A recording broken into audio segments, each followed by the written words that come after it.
आपल्या EPFO problem आणि solution या सिरीज मध्ये एका मेंबरने आपल्याला कमेंट केली. त्यांचा प्रॉब्लेम असा आहे की त्यांनी फॉर्म 13 म्हणजे ट्रान्सफर आउटचा क्लेम ऑनलाईन अप्लाय केला आणि त्यानंतर सेटल झाला किंवा नाही त्यांना त्यांच्या पासबुक मध्ये तो दिसतच नाही.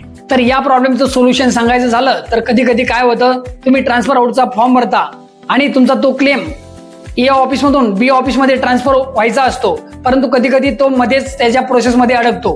तर अशा वेळी काय करायचं आहे, तुम्ही ज्या ऑफिस मधून दुसऱ्या ऑफिस मध्ये क्लेम ट्रान्सफर केला त्या पहिल्या ऑफिस मध्ये तुम्हाला जायचं आहे आणि त्या ठिकाणी अकाउंट ऑफिसरच्या एओ पुश रोल मध्ये तो क्लेम अडकला किंवा नाही ते चेक करायचं आहे.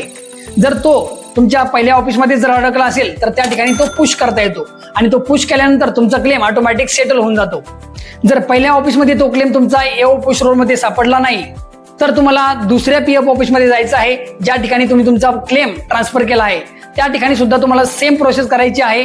अकाउंट ऑफिसरच्या एओ पुश रोल मध्ये तुमचा क्लेम चेक करायचा आहे. तिथे तुमचा क्लेम मिळण्याचे सर्वात जास्त चान्सेस असतात. तर ज्या मेंबरचा हा प्रॉब्लेम आहे त्यांनी नक्कीच हा पॉईंट नोट करून ठेवा आणि तुमचा पीएफ संबंधीचा प्रश्न मला कमेंट करा, म्हणजेच मला त्या टॉपिकवर पुढचा व्हिडिओ बनवता येईल.